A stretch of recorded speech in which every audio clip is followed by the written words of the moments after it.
Assalamualaikum warahmatullahi wabarakatuh. Kembali lagi bersama Ngohara, ngobrol hari Rabu santai SMK Negeri 1 Kepil bersama Guru Ambyar. Asik. Kali ini kita kedatangan narasumber yang apa Pak Jatuh ya? Yang istimewa karena ini narasumber kali ini jarang terlihat ini teman-teman ya. Sekali terlihat langsung ini. Ya, kira-kira siapa beliau? Beliau adalah salah satu guru di SMK Negeri 1 Kepil, yaitu guru bahasa daerah atau bahasa Jawa. Beliau adalah Bapak Jatuh Akbar Aresta SPD. Gimana Pak Jatuh kabarnya? Alhamdulillah baik-baik. Pak Gun sendiri gimana kabarnya? Ya, alhamdulillah baik. Ya, walaupun kadang tidak baik, kita selalu menjawab baik. Karena kita kan guru harus selalu semangat apapun kondisinya kan Pak Jatuh ya. Oke, kita harus menjadi Siap. contoh atau Iya. memberikan hal-hal yang baik kepada anak didik kita. Anak didik kita ya, pada Oke. peserta didik kita harus terlihat selalu semangat Pak Jatuh. Walaupun Benar, kadang-kadang Pak Jatuh juga kadang banyak masalah ya di rumah ya. Pasti Pasti itu, ya. pasti. Pasti, tapi Di kita rumah, tetap di kantor, tapi kita harus selalu selalu semangat. memberikan yang terbaik. Iya, di depan peserta didik ya Pak, di depan siswa. Tentunya ya. Iya. Oke, Pak Jatuh sebelum kita ngobrol-ngobrol banyak, ini saya pengen tahu Pak Jatuh ini kesibukannya apa Pak Jatuh? Selain mengajar, mungkin punya kesibukan lain, jualan online atau apa? Enggak ada. Nggak ada ya? Cuma mengajar di rumah, mungkin bermain dengan anak-anak itu aja. Enggak ada yang lain. Nggak ada yang lain ya? Hanya ya kesibukannya mengajar saja ya? Ya, mengajar saja. Sudah terlalu jauh jaraknya dari rumah sampai sini. Sudah capek di perjalanan dan di rumah hanya untuk istirahat dan bermain dengan keluarga itu aja. Bercengkrama lah dengan keluarga. Iya. Karena Pak Jatuh ini rumahnya mana Pak?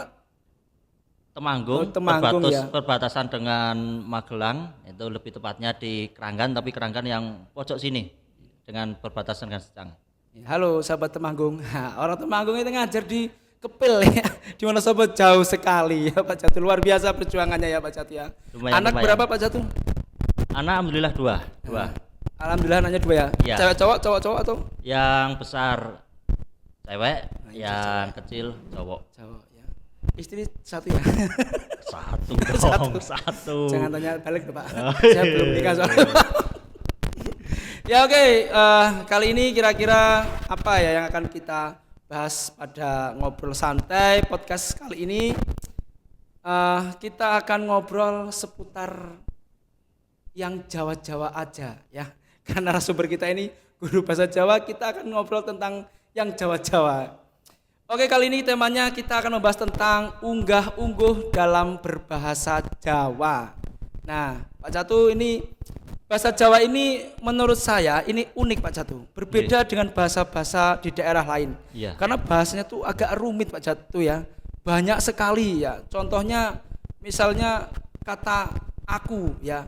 Aku, kita berbicara dengan orang itu beda-beda. Kalau kita berbicara dengan teman sebaya sama yang lebih tua itu beda. Aku kalau sama teman sebaya ya saya bilang aku mau makan, aku arep dolan ya. Tapi kalau sama yang orang lebih tua enggak boleh. Harus misalnya dalem bade, nopo kulo bade. Nah itu tuh sejarahnya tuh gimana? Coba dijelaskan singkat Pak Jatuh. Kok bisa seperti itu? Oke, baik. Mungkin yang dimaksud Pak Agun itu tentang bahasa kromo dan bahasa Iya. ngoko itu Iya, ya, betul kata sekali, dalam bahasa berbahasa di dalam bahasa Jawa. Jadi bahasa yang kita kenal sekarang ini bahasa Jawa adalah bahasa Jawa modern yang dulu awalnya itu dari sepengetahuan saya itu dari bahasa Sanskerta dan ini banyak terdapat di prasasti. Ini mungkin sesuai dengan mapelnya Pak Gun. Di prasasti ada ya? Iya ada betul sekali. Berbahasa Sanskerta dengan aksara Palawanya. Ya betul. Dan dari Sanskerta Palawa itu aksara Palawa berkembang ke bahasa Melayu kuno.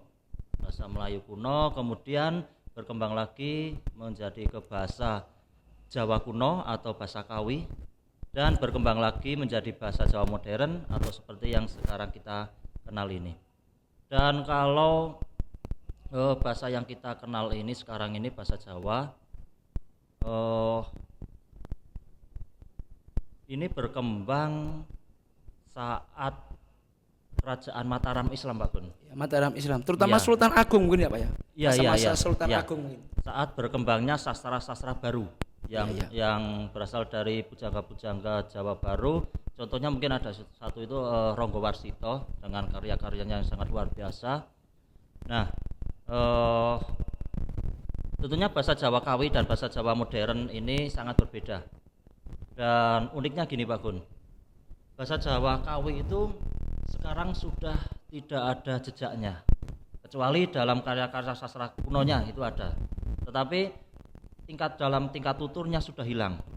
Bahasa Jawa Kawi dari orang Jawa yang dari kota sampai pelosok sekarang sudah tidak ada yang menggunakan bahasa Jawa Kawi. Nah ini ada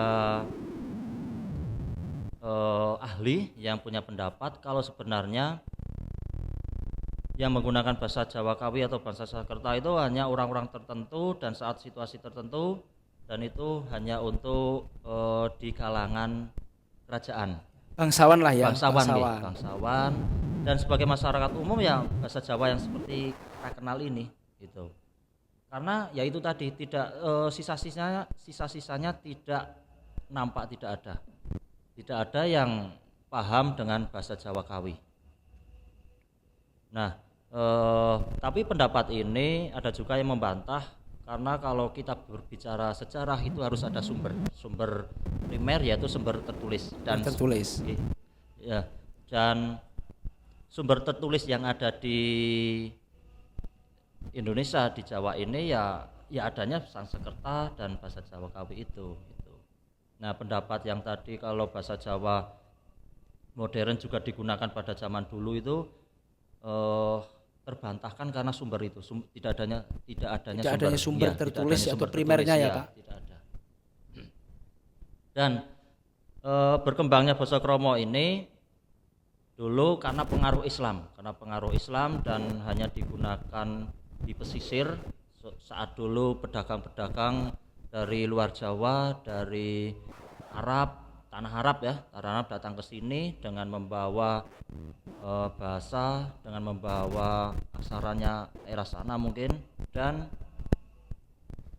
akhirnya melebur menjadi bahasa Jawa yang kita kenal ini sekarang ini ya. Oke. Dan kalau menurut saya bahasa ada Kromo, ada Ngoko itu karena sistem kasta. Oh ya, Ya, sistem kasta. tingkatan ya dalam masyarakat ya. gitu ya. Ini untuk membedakan bangsawan atau priai dengan masyarakat umum. Bagaimana masyarakat umum atau yang di luar keraton itu menghormati para bangsawan. Tentunya di sini ada pemisah gitu. Kalau seorang bangsawan atau priai berbicara dengan orang umum atau masyarakat umum, tentunya boleh menggunakan bahasa apapun itu. Tetapi kalau yang masyarakat umum dengan bangsawan tentunya akan berbeda. Nah ini adalah wujud penghormatan, karena orang Jawa itu sangat menjunjung tinggi tentang menghormati orang lain. Menghormati orang lain ya. Menghormati orang lain. Makanya terpisahlah bahasa ini, ada Kromo, ada Ngoko. Kita ambil itu aja, Kromo dan Ngoko. Walaupun nanti dalam Kromo itu ada dipecah-pecah lagi, ada Kromo alus, ada Kromo Inggil, seperti dan itu. lain-lain. Ngoko, ada Ngoko kasar, ada Ngoko alus dan lain sebagainya. Kita bagi dua saja, Kromo dan Ngoko untuk memudahkan pembahasan kita kali ini. Ya. Itu luar biasa sekali ya. Oh jadi begitu ya kira-kira Pak Jatuh. Jadi tadi yang saya tangkap kenapa sih sejarahnya ternyata karena adanya sistem kasta ya atau tingkatan-tingkatan dalam masyarakat, dan orang Jawa sendiri itu sangat menghormati orang lain ya Pak Jatuh. Ya, benar, sehingga sangat. kita harus membedakan berbicara dengan orang lain sebagai rasa menghormati saja ya. Iya, Ternyata ya baik sekali ya, orang Jawa sampai bahasa saja diperhatikan menghormati orang lain. Luar biasa ya. Oke, selanjutnya Pak Jatuh ya. Kita tahu ya kondisi anak muda zaman sekarang, atau mungkin bisa dikatakan Gen Z ya.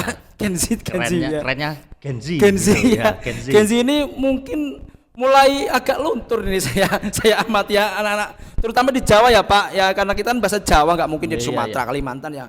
Saya mengamati di Jawa daerah ya, Jawa Tengah lah ya.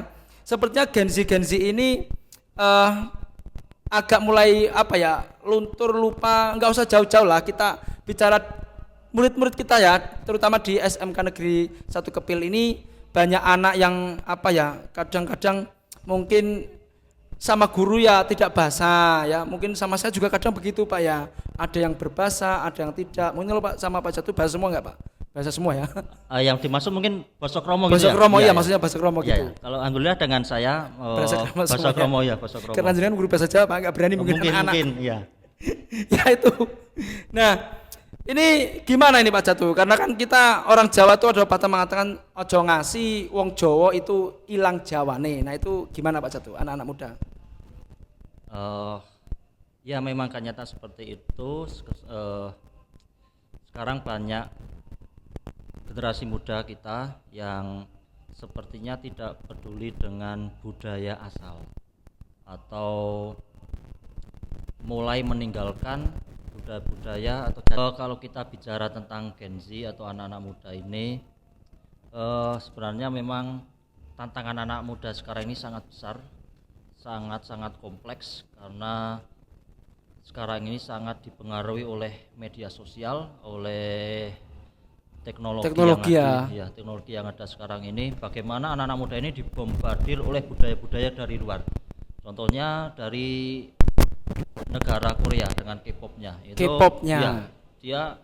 Mereka membombardir generasi muda ini, anak-anak muda ini dengan budaya mereka, dan ini yang menyebabkan anak-anak muda ini menjadi lupa akan jati diri mereka dengan tidak belajar budaya Indonesia, budaya Jawa gitu, dan lama-kelamaan juga mereka sepertinya malu menggunakan bahasa Jawa dan tidak mau belajar bahasa Jawa dengan baik dan benar. So, kalau kita bicara dengan pembahasan kita tentang unggah-ungguh yang kromo ini, mungkin dari pembiasaan mungkin iya, ya Pak ya. Ini yaitu karena pengaruh dari luar dan tidak mau belajar dan tidak terbiasa, akhirnya generasi muda ini sekarang sudah kesulitan untuk berbicara bahasa Kromo. Iya, itu. Nah, Pak Gun sendiri kan tahu ya, sudah Iya. mengalami sendiri bagaimana kalau siswa-siswa berkomunikasi dengan Pak Gun gimana? Wah, macam-macam Pak Jatuh. Ya ada juga yang berbahasa krama dengan saya, ada juga banyak juga yang tidak berbahasa krama Pak ya. Mungkin karena pembiasaan ya kali Pak ya. Iya. Atau apa saya juga kurang tahu mungkin. Kalau mungkin perbandingannya berapa itu yang berbisa kromo dengan bahasa ngoko? Walah banyak perbandingannya Pak. Kalau misalnya dalam satu kelas tuh ada 36, mungkin yang berbahasa kromo cuma 10 Pak. Alhamdulillah 10. Sisanya mungkin bahasa seperti teman gitu loh ya. Iya. Ya itu mungkin karena saking kedekatannya Pak Gun dengan anak-anak Ya, dengan bisa Pak Gun jadi dekat mungkin ya. juga enggak gitu. Nah, tapi kan tentunya Pak Gun kan lebih tua sebagai orang Ya, tua betul. dan juga sebagai guru, dan anak-anaknya kan sebagai murid. Tentunya kalau murid harusnya Berbahasa kromo berbahasa dengan kromo gurunya gitu, ya. Nah, karena tantangan zaman inilah mereka malu, mereka tidak mau belajar dan mereka tidak menggunakan, akhirnya ya seperti sekarang ini yang kita alami Bisa gitu. kita lihat Iya. kondisinya ya Iya. sekarang ini ya. Walaupun di sekolah yang kita cintai ini anak-anaknya sebenarnya sangat manis Baik, lah, anak-anak sopan manis ya. itu anak. Mereka tuh sopan itu.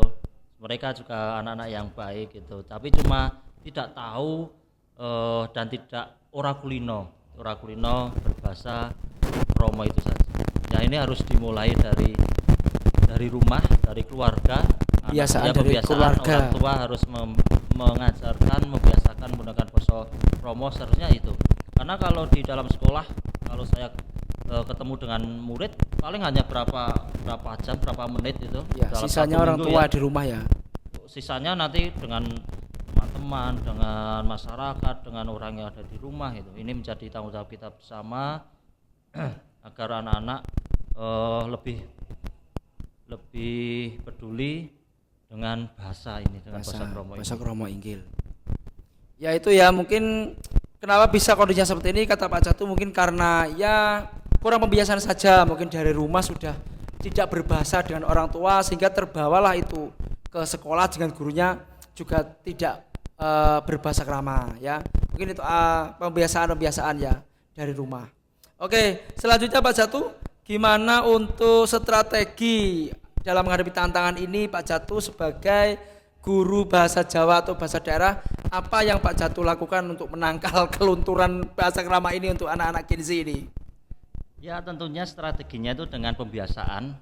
Di dalam kelas saya selalu membiasakan dengan bahasa Jawa tentunya, karena akan sangat lucu kalau pelajaran bahasa Jawa menggunakan pengantar bahasa Indonesia. Lucu, apalagi bahasa Inggris, lucu sekali. Apalagi saya tidak bisa bahasa Inggris. Korea juga itu sebenarnya. Saya tidak bisa bahasa Inggris itu. Dan di dalam kelas, dalam pembelajaran saya menggunakan bahasa Ngoko untuk agar anak itu lebih mudah menangkap pelajaran. Tapi tetap saya selingin dengan bahasa kromo. Ya, kromonya pasti ada untuk agar anak terbiasa mendengar, dan nanti kalau terbiasa mendengar dia akan tahu dan akan mengikuti apa yang saya katakan kalau saat berbicara kromo. Itu ya hanya kebiasaan saja, strateginya kebiasaan, dan menegur kalau ada anak, menegur. Kalau ada anak yang berbicara dengan Ngoko dengan saya, pasti akan saya balas dengan kromo. Jadi mereka malah berbalik ya. Terus malu mungkin atau gimana?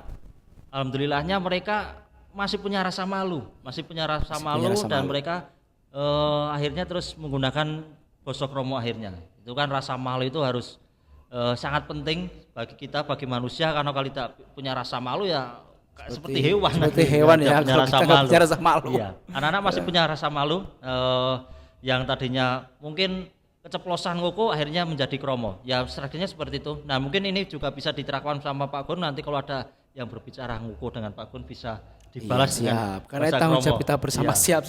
Cuma masalahnya saya nggak begitu paham, tapi nggak begitu paham banget tentang bahasa kromo inggil ini Pak Jatuh. Ya ini ini kan, tapi kan hikmahnya di sini ya, kita mendatangkan narasumber bahasa Jawa ini, kita bahas tentang bahasa kromo, saya jadi sedikit tahu lagi, karena bahasa kromo itu sangat penting ya. Jadi saya sedikit banyak belajar dari narasumber ini. Ya, sebenarnya kita sebagai guru juga harus membiasakan berbahasa kromo, karena kita tidak ada salahnya seorang guru menggunakan bahasa kromo kepada murid. Itu kan hanya untuk membiasakan mereka mendengar bahasa kromo. Akhirnya mereka pasti akan mengikuti, pasti.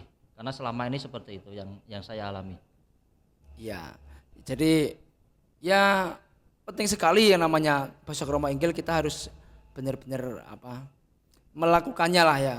Contohnya tadi siswa harus benar-benar berbahasa kromo inggil. Tapi Pak Jatuh, kalau guru sama murid sama guru kan otomatis kita murid harus berbahasa kromo sama guru.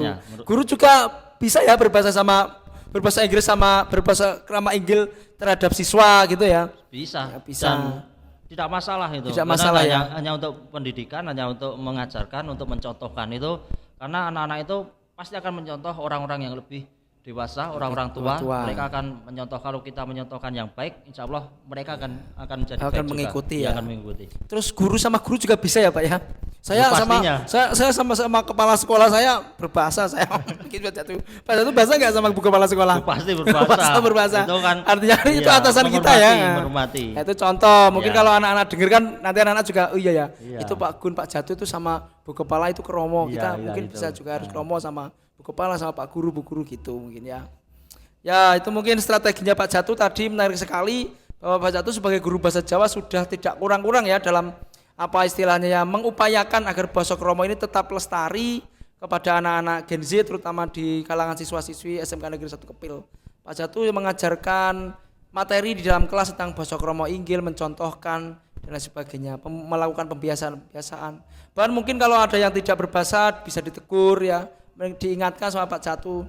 Barangkali besok kalau Pak Jatuh mungkin lihat ada siswa-siswi yang tidak bahasa kromo sama saya, Pak Jatuh juga bisa bantu menegur ya. Saya juga akan tegur pasti itu Pak. Kalian harus bahasa ya sama saya gitu. Ya, dan tentunya kalau menegur dengan cara yang tidak mempermalukan mereka. Ya contohnya itu, balas saja dengan bahasa kromo, mereka pasti akan malu dan akan malu sendirinya dan otomatis otomatis akan kromo. Saya yakin, karena pada dasarnya mereka anak-anak manis semua.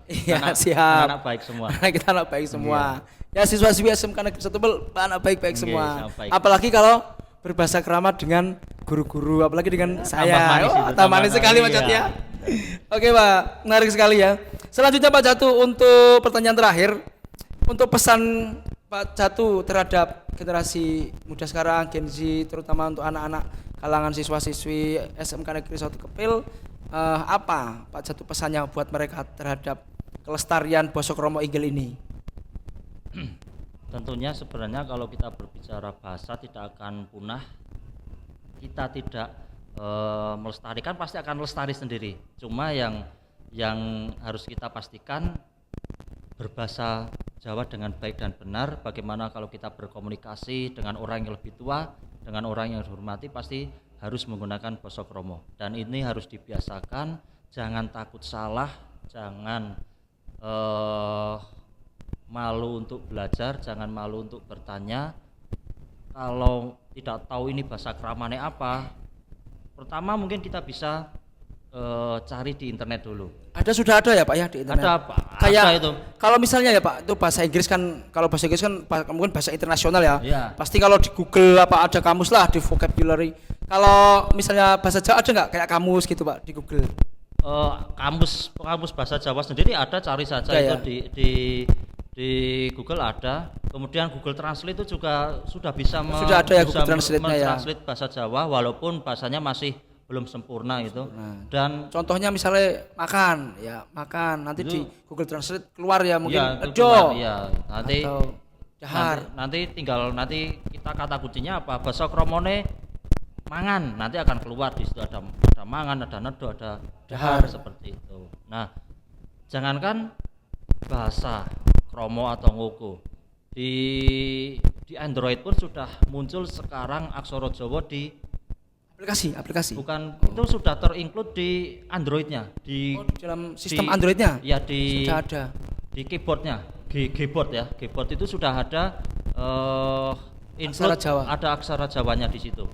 Nah ini saya sudah mulai masuk di kelas itu sudah mulai masuk materi aksara Jawa dan akan saya buat nanti ada tugas saya buat grup kelas itu, terus nanti akan saya mengetik di grup itu bahasa aksara Jawa, nanti anak-anak membalas wajib dengan aksara Jawa gitu. Saya belajar ya. Ya. Itu